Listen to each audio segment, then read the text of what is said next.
বাবা দেখুন আমি চলে এসেছি। আপনি ডেকেছেন, আপনার ছোট জামাই রেডি। আর আপনার মেয়ে আমার মায়ের সেবা যত্ন করতে ব্যস্ত, এই জন্য আসতে পারলো না। ঠিক আছে তো বাবা, তুমি কেমন আছো? এই তো বাবা আলহামদুলিল্লাহ ভালো আছি। আপনি কেমন আছেন? আমি আলহামদুলিল্লাহ ভালো আছি। এই যে নিন বাবা, আমি আপনার জন্য 4 কেজি মিষ্টি এনেছি। আমি একা মানুষ, একা বাড়ি থাকি, তো এত মিষ্টি কে খাবে? এসো ভেতরে এসে বসো বাবা। বাবা বাবা দেখো, তোমার জামাই তোমার জন্য 1 কেজি মিষ্টি এনেছে। আমার ফকির জামাই আমার জন্য 1 কেজি মিষ্টি এনেছে। আর দেখো তো আমার ছোট জামাই আমার জন্য 4 কেজি মিষ্টি নিয়ে এসেছে। বাবা তুমি এভাবে কেন বলছো? তোমার বড় জামাই যতটুকু সামর্থ্য ও তার নিজের সামর্থ্য অনুযায়ী এনেছে। আচ্ছা এসব বাদ দাও, তুমি না বলেছিলে যে কি ইম্পর্টেন্ট কথা আছে নাকি? তো ভিতরে চলো। হ্যাঁ ভিতরেতে যাব, তবে সবাই না, আমি আর আমার ছোট জামাই যাব, যে আমাকে সম্মান করে, আমাকে ভালোবাসে, আমার কথা ভাবে। আমি তোকে অনেকবার বলেছিলাম এই গরিবটাকে বিয়ে করিস না, কিন্তু তুই কি বলেছিলি? তুই এই গরিবটাকে বিয়ে করে নাকি অনেক সুখে থাকবি। এখন তো দেখছি তুই কত সুখে আছিস, কত অভাবে দিন কাটাচ্ছিস, তোকে দেখলেই বোঝা যায়। যাই হোক, এসে যখন পড়েছিস তোদের সামনে কথাটা বলি, তোদের মা বেঁচে থাকতে তোর মায়ের চিকিৎসার জন্য আমি এই বাড়িটা বন্ধক রেখেছিলাম। এখন এই বাড়িটা ছাড়াতে 15 লক্ষ টাকা লাগবে। আর তোদের বলে কি হবে, তোরা তো আর এত টাকা দিতে পারবি না। এখন যদি এই বাড়িটাকেও ছাড়াতে পারে, সেটা হলো আমার ছোট জামাই। হ্যাঁ বাবা, আপনি সামান্য 15 লাখ টাকা নিয়ে টেনশন করবেন না। 15 লাখ টাকা দিয়ে আমি বাড়িটা ছাড়িয়ে নেব, কিন্তু আমার ছোট্ট একটা আবদার আছে। আর সেটা হলো এই বাড়িটা ছাড়ানোর পরে আপনি আমার নামে লিখে দিবেন। কি বলছো বাবা? আমি তো বুঝলাম না। হ্যাঁ বাবা, আমি তো ঠিকই বলেছি। 15 লাখ টাকা দিয়ে এই বাড়িটা ছাড়াবো আমি। সেই সূত্রে তো একটা ইনভেস্ট হয়, তার মানে তো বাড়িটা আমারই। আর আমি তো আপনার ছোট মেয়ের জামাই। আপনি তো সবসময়ই আপনার ছোট মেয়ের সুখ শান্তি কামনা করেন। তাহলে এই বাড়িটা যদি আপনি আমাদের নামে লিখে দেন, তাহলে তো আমরাই সুখ শান্তি থাকতে পারবো। এই বাড়িটা আমি যদি তোমার নামে লিখে দিই, তাহলে আমি কোথায় থাকবো? বাবা এখন আপনার বয়স হয়েছে, আমি আপনাকে একটা সুন্দর দেখে বৃদ্ধাশ্রমে রেখে আসবো। এখানে আপনি আপনার বয়সের লোক অনেক পাবেন, তাদের সাথে ঘোরাঘুরি করবেন, আড্ডা দিবেন, আপনার ভালো মতো সময় কেটে যাবে। আর এখনকার বৃদ্ধাশ্রমগুলো অনেক উন্নত, ওখানে অনেক রকম সুযোগ সুবিধা রয়েছে, আর উন্নত মানের চিকিৎসাও রয়েছে। এই তুমি চুপ করো। সামান্য কিছু টাকার জন্য তুমি বাবাকে বৃদ্ধাশ্রমে রেখে আসার কথা বলাটা তোমার একদম উচিত হয়নি।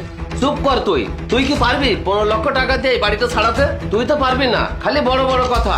এই বাড়িটা ছাড়াতে গিয়ে আমাকে যদি বৃদ্ধাশ্রমে থাকতে হয়, তাতেও আমি রাজি। বাবা আমি তোমার পক্ষ নিয়ে কথা বললাম, তারপর তুমি আমাদের সাথে এমন ব্যবহার করলে। আচ্ছা ঠিক আছে, আমরা চলে যাচ্ছি, কিন্তু আমরা যাবার পরে তুমি এই মিষ্টির প্যাকেটটা অন্তত একবার খুলে দেখো। তোর এই মিষ্টি আমি কুকুর বিড়ালকে খাবো। কি ব্যাপার মা, তোরা এতগুলো টাকা কোথায় পেলি? বাবা এই টাকা আমি এনেছি। আপনি যখন আমাদেরকে ফোন করে জরুরিভাবে আসতে বললেন, আমি তখনই বুঝতে পেরেছিলাম যে এই বাড়িটার বন্ধক ছাড়ানোর জন্য আপনার টাকার প্রয়োজন। বাবা আমি না আপনাকে আমার নিজের বাবার মতোই ভালোবাসি। আমি আমার বাবার সাথে আপনাকে কখনোই তুলনা করিনি। আর আপনি কিনা আপনার 2 সন্তানের মধ্যে এভাবে ভেদাভেদ করেন। আচ্ছা বাবা, আপনি আমাকে একটা কথা বলেন তো, আপনার এই 2 মেয়ে, ওরা তো একই মায়ের পেটের সন্তান, তাহলে আপনি আপনার 2 মেয়ের মধ্যে এত ভেদাভেদ কেন করেন? শুধু আমি গরিব বলে আমরা যখনই আপনার বাড়িতে আসতাম, আপনি আপনার ছোট মেয়ে জামাইকে ভালো ভালো খাবার খেতে দিতেন, ভালো জিনিসগুলো তাকে খেতে দিতেন, আর আমাকে শুধু বেঁচে যাওয়া খাবারগুলো দিতেন, কত কথা শোনাতেন। আর বাবা এই কথাগুলো শুনে আমার অনেক খারাপ লাগতো, কিন্তু দেখো আজকে তোমার বিপদের দিনে সেই কিন্তু তোমার পাশে এসে দাঁড়ালো। আর এতদিন তুমি যাদের ভালো চেয়েছিলে, সেই কিন্তু তোমার ভালো চাইনি। সামান্য বাড়ি ছাড়ানোর টাকা দিয়ে তোমার এই সম্পত্তি ভোগ দখল করতে চেয়েছিল, তোমাকে বৃদ্ধাশ্রমে রেখে আসতে চেয়েছিল। কিন্তু মা, তোরা এতগুলো টাকা কোথায় পেয়েছিস? আর যখনই তোমার বড় জামাই এই সমস্ত কথা শুনতে পারে, ও তখনই লোক ঠিক করে তার ভিটা মাটি বিক্রি করে তোমার জন্য এই টাকাগুলো এনেছে। বাবা ও তোমাকে নিজের বাবার মতো ভালোবাসে। ও আমাকে বলে যে আমি তো ছোটবেলায় বাবাকে হারিয়েছি, তাই তোমার বাবাই তো আমার বাবা। তাই তোমার বাবার বিপদের দিনে আমি সন্তান হিসেবে আমার যা যা করণীয় আমি তাই করব। যাই হোক, এসব বলে আর কি লাভ, আমরা আসি তাহলে। দাঁড়া মা, আমি তোদের মধ্যে ভেদাভেদ করে অনেক বড় ভুল করেছি। আর আমার সেই ভুলটা আজকে আমি বুঝতে পারলাম। সত্যি আমার বড় জামাই খাঁটি মনের মানুষ, আর আমার ছোট জামাই কোটিপতি হলো যা কিছু করে নিজের স্বার্থের জন্য করে। বড় জামাই প্লিজ তুমি আমাকে ক্ষমা করে দিও। না না বাবা, আপনি বড় হয়ে আমার কাছে ক্ষমা চাইবেন না।